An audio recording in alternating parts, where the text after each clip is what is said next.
acá me va a quedar N1 por I1 más N2 por I2. Todo dividido 2. Entonces acá salen 2,22. ¿Está bien? La frecuencia y el B por el área de I. Y ahora el problema está acá. ¿Está bien? Entonces, N1 por la densidad 1 por el área de cobre 1 más N2 por la densidad 2 por el área de cobre 2. Entonces, ese N por el área de cobre 1 es el área de cobre total, porque el área de cobre de esta expresión, de la que saqué recién, la borré. Esta I sobre área de cobre es la de un solo alambre. Cuando la multiplico por N, tengo el área de cobre de todos los alambres. ¿Está bien? Sería D1 por el área de cobre 1 total. Y es densidad 2 por el área de cobre 2 total. De todo el manojo de alambres de cobre. Entonces, de ahí el problema es este. Entonces, la densidad media equivalente es la densidad de 1 por el área de cobre 1 más la densidad 2 por el área de cobre 2 sobre el área de cobre 1 más el área de cobre 2. Entonces, si yo multiplico la densidad media equivalente por el área de cobre total, eso es igual a la densidad 1 por el área de cobre 1 más la densidad 2. Densidad media equivalente por el área de cobre total es igual a la densidad 1 por el área de cobre 1 más la densidad 2 por el área de cobre 2. Entonces, esto que yo he hecho aquí es lo que reemplaza el paréntesis, lo que yo tenía acá. Entonces, esto me queda densidad media equivalente por el área de cobre total. Y esa es la expresión, bueno, esa es la expresión total que ustedes tienen ahí. Ahí tienen la deducción.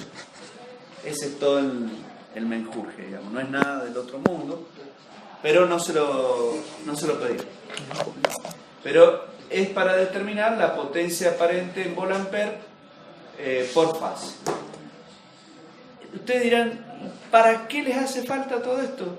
Bueno, yo les expliqué la semana pasada el problema que nosotros tuvimos con unos transformadores que un profesor de la cátedra, que fue el ingeniero Silvetti, mandó a construir.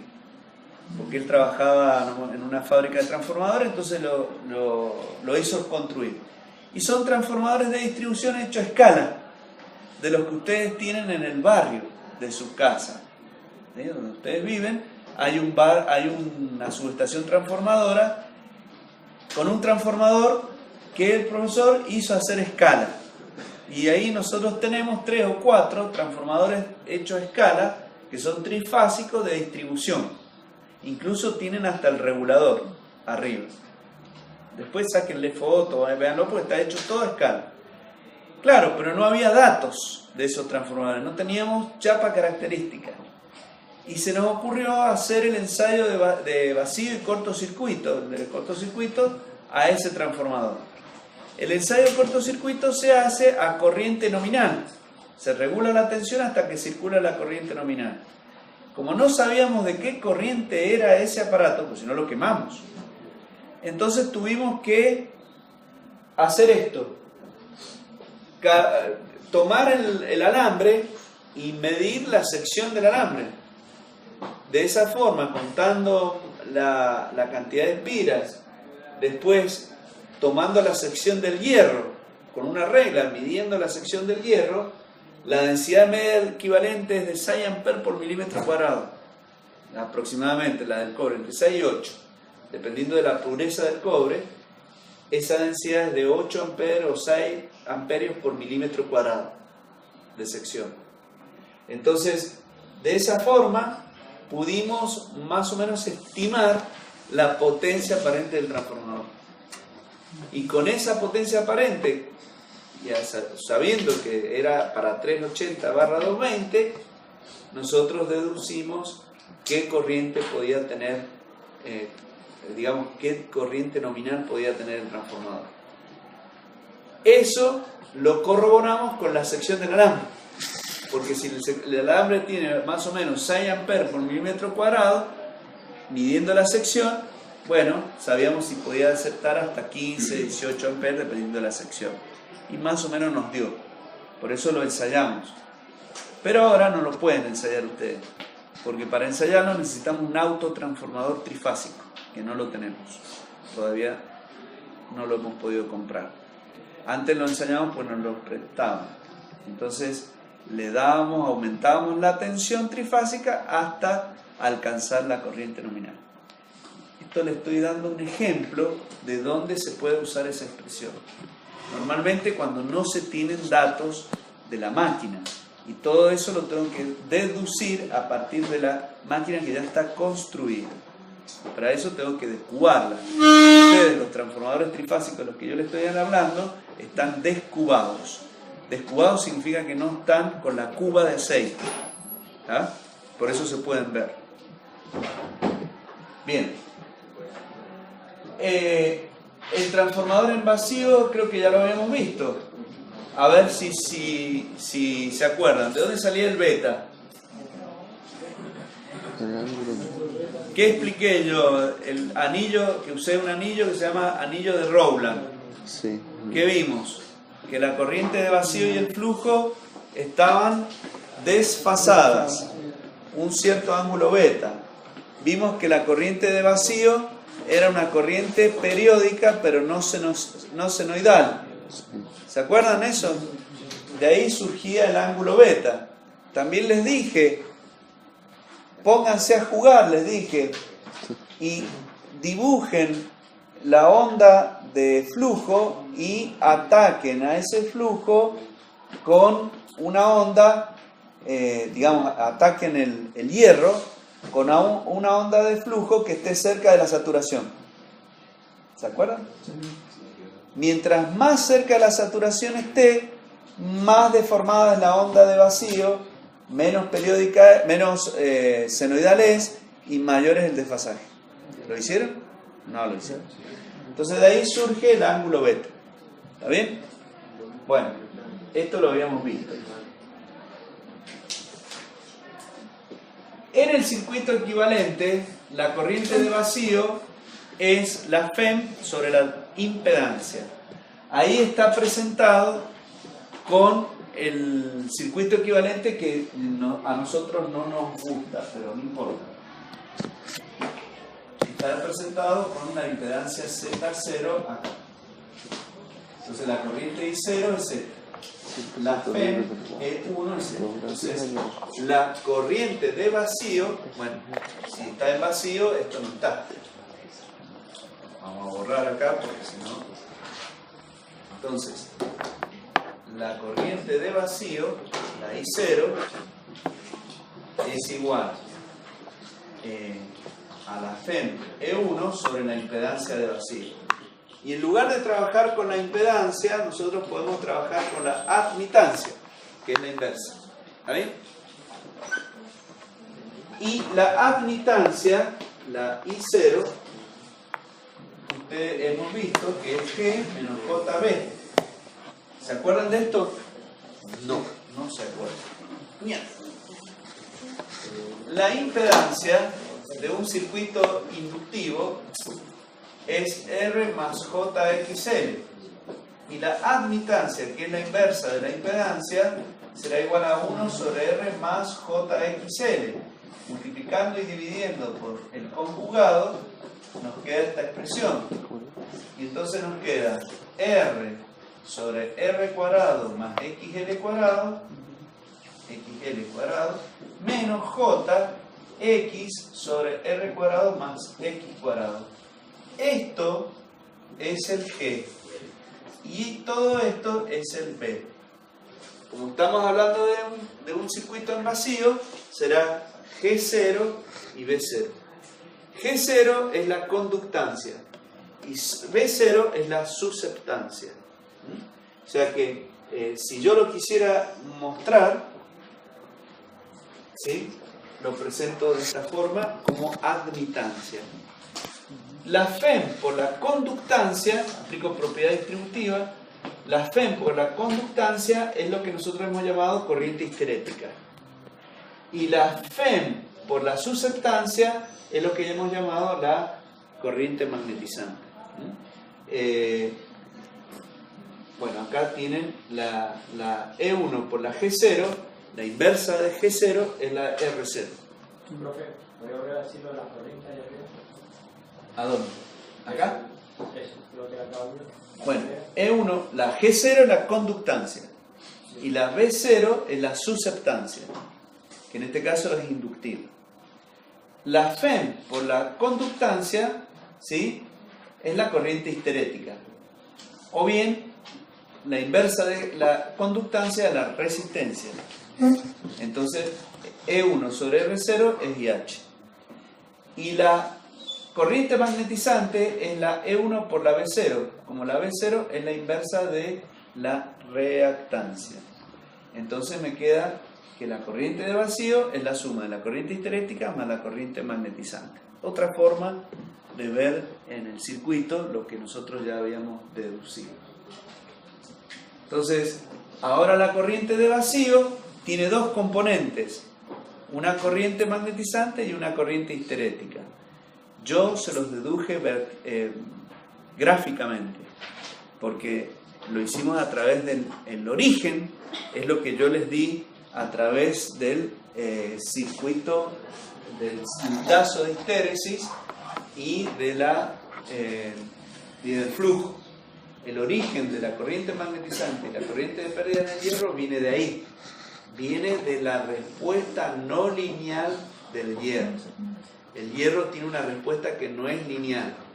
Que una respuesta sea lineal significa que es proporcional.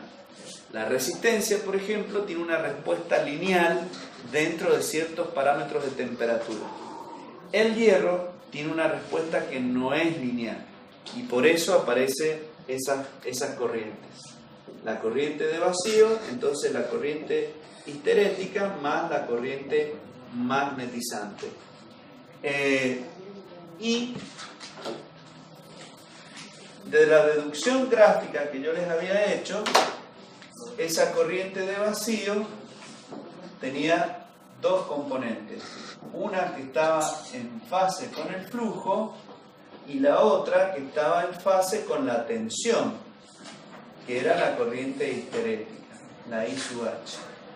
Entonces, ahí se ha formado un triángulo rectángulo. Entonces, el módulo de I0 se puede calcular como la IH al cuadrado más la IU al cuadrado. Y el ángulo, el coseno de Φ0 Φ0 es este ángulo entre la tensión y la corriente. ¿Está bien? El coseno de Φ0 es la corriente histerética sobre I0. ¿Sí? ¿Estamos? Y ahora surge algo que viene del ensayo de vacío. Del ensayo de vacío. Que lo vamos a introducir un poco de este lado. Pasa que el ensayo de vacío lo van a ver dentro de 15 días. Se van a olvidar. Después le van a preguntar y van a estar otra vez como ahora con el profesor Corbacho. Sí, ya sé. Entonces acá tienen la resistencia, la reactancia del primario, la reactancia de dispersión. Tienen la resistencia R0, como nos gusta a nosotros, la reactancia X0. Acá le aplicamos una tensión U sub 1 y el secundario está a bornes abiertos. ¿Sí? R2, X2.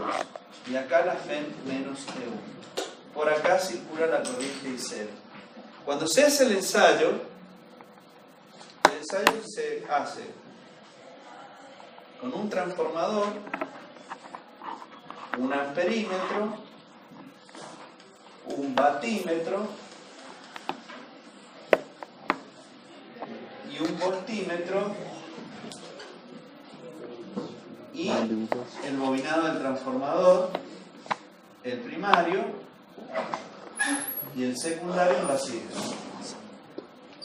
Entonces, por acá circula la corriente I0. Este mide la potencia de vacío y el voltímetro me mide la tensión nominal. El ensayo de vacío del transformador se hace a tensión nominal. ¿Está claro? ¿Qué significa eso? Yo tengo que ver la chapa característica del transformador. Si el transformador es de 220, el ensayo de vacío es a 220. ¿Está bien? O sea, yo regulo acá hasta la tensión nominal. Entonces, la potencia de vacío, P sub 0, es la tensión nominal, U sub 1, por la corriente de vacío por el coseno de phi 0. Es la expresión de la potencia monofásica. Entonces, el coseno de phi 0 es igual a la potencia en vacío sobre U sub 1 por I sub 0. Entonces, ese coseno también tiene como expresión U sub 1 por I0, que es la que tiene. ¿Ah? Y ahí sale. Otro parámetro es la I0 porcentual. La I0 porcentual es una relación de la corriente de vacío respecto a la corriente nominal, que es I sub 1 multiplicado por 100. Es para saber qué porcentaje de la corriente nominal representa la corriente de vacío. El ensayo de vacío, ¿para qué sirve? Primero puedo determinar el coseno de phi en vacío, lo puedo determinar por acá. La corriente histerética, yo la podría, sabiendo el valor del coseno de phi 0, podría averiguar el valor, y sabiendo el valor de la corriente I0, podría averiguar IH, la componente histerética de la corriente de vacío. ¿Por qué? Porque este valor lo puedo despejar de acá. La potencia la mido en el batímetro, la tensión la mido en el voltímetro y la corriente la mido en el amperímetro. Entonces puedo calcular el coseno de I0 multiplicado por la corriente I0, que es la corriente que medí en el amperímetro, determino IH. ¿Está bien? La corriente I mu por trigonometría la puedo determinar también como I0 al cuadrado menos IH al cuadrado. ¿Lo ven? Y estoy determinando las componentes de la corriente de vacío con este ensayo. Luego, hay algo que es muy importante y que surge de este ensayo y que son las pérdidas. En el transformador en vacío, la pregunta que ustedes se tienen que hacer, tanto en este ensayo como en el de cortocircuito, es la siguiente. Si el transformador está en vacío, significa que no tiene carga. Si no tiene carga, la potencia que yo le entrego desde el primario, ¿a dónde se disipa? Si no tiene carga, ¿dónde va a disiparse la potencia que yo le entrego? Entonces la respuesta es la siguiente. La potencia que yo le entrego se va a disipar una parte en el hierro y la otra parte en el cobre, porque otra cosa no hay.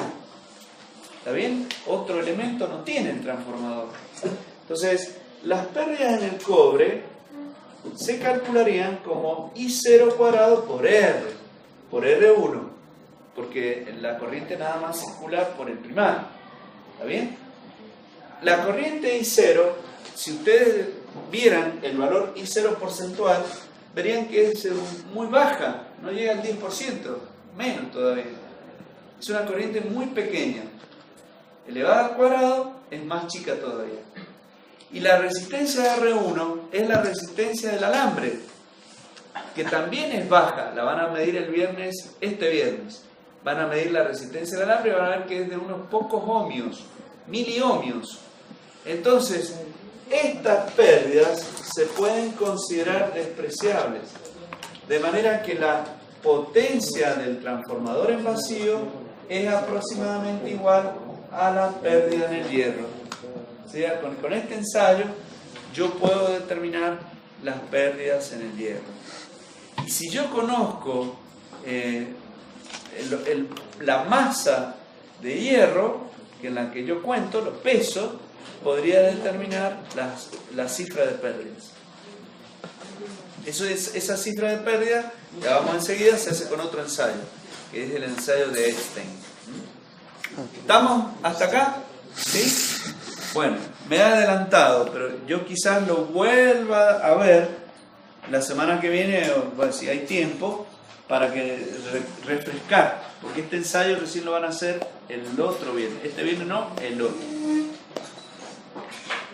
Otra forma de estudiar la corriente magnetizante, que fue algo que dijo el joven allá, él se lo preguntó al ingeniero Corbacho, es lo que tienen acá.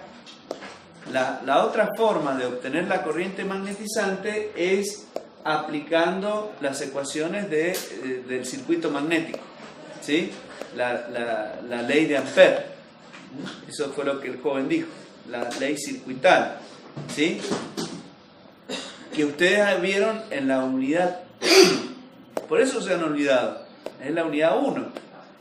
¿Qué vieron? Y que la fuerza magnetomotriz, N1 por la corriente magnetizante, es igual a la suma de las caídas de tensión magnética H por L. ¿Se acuerdan? No se acuerdan. Entonces, esa sumatoria de las caídas de tensión magnética, ¿dónde están? Bueno, unas están en el núcleo, H del núcleo por L del núcleo, la longitud del núcleo. Más, a ver, hagamos un ejemplo. Supongamos que esta sea la chapa de un transformador. El núcleo, que es donde van las bobinas, es este. Este es el núcleo. ¿Está bien? Y el yugo es lo que cierra el núcleo, acá. Este es el yugo. ¿Está bien? Entonces, la longitud del núcleo, bueno, a lo mejor por acá, por el medio, hasta ahí. Esa es la longitud del núcleo. Multiplicado por el H, que dependerá del tipo de material que yo estoy usando para esta chapa. ¿Está bien? Si es acero al silicio, por ejemplo, yo entro con un valor de B y determino H. ¿Se acuerdan eso? Sí. Entonces de ahí ustedes deducen este primero. La del yugo lo van a deducir a partir de acá. Este es el yugo. Entonces, también, dependiendo del material y la longitud del yugo, determinan la caída de tensión magnética en el yugo. Lo más difícil es el último, porque ese no es tan fácil, porque es el entrehierro. ¿Qué pasaba con el núcleo del transformador? Y el núcleo del transformador estaba hecho por chapas apiladas. Entonces, las chapas apiladas no son perfectas. Y entonces, entre ellas aparece aire. ¿Está bien? Entonces, esa caída de tensión magnética la representamos por la del hierro. Todo esto está expresado en valores máximos, no son valores eficaces, como les decía el ingeniero. Entonces, la corriente magnetizante va a ser la sumatoria de las caídas de tensión magnética dividido N1. Y ese valor K es el factor de amplitud que nosotros habíamos visto en la unidad 2, que era la amplitud máxima sobre el valor eficaz. En el caso nuestro, yo elijo el valor de inducción máxima a la que quiero trabajar. Eso depende de la chapa. Yo supongamos que elijo trabajar con una inducción máxima de 1,2 teslas, entonces el valor de K es de 1,9. ¿Está bien? Entonces acá reemplazo 1,9 por el número de espiras y la sumatoria de las caídas de tensión y obtengo la corriente magnetizante. Ese es un procedimiento, ¿sí? Que el muchacho allá se lo propuso al ingeniero para el problema que hicieron recién. La otra forma de obtener la misma corriente es una forma más práctica y es teniendo en cuenta lo siguiente. Esto que ven acá los volt-ampere por kilogramo son las pérdidas, ¿sí?, del transformador. Esas pérdidas se obtienen, y ahí yo parezco un viejo, pero no importa. Yo cuando ingresé a trabajar, así como era estudiante usted, yo trabajé en un laboratorio de mediciones eléctricas. Y mi tarea fue construir el aparato de Epstein. El aparato de Epstein es un aparato normalizado, que viene uno reducido y uno grande, de 50 por 50, tiene 4 bobinas construidas sobre una base de madera. El circuito tiene una cantidad de espiras, cada primario y secundario. Es así, miren. La bobina es así. Dame adelante, al lado tuyo. ¿Sí?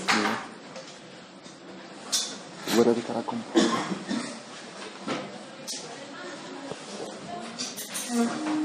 Este sería, a ver. Bueno.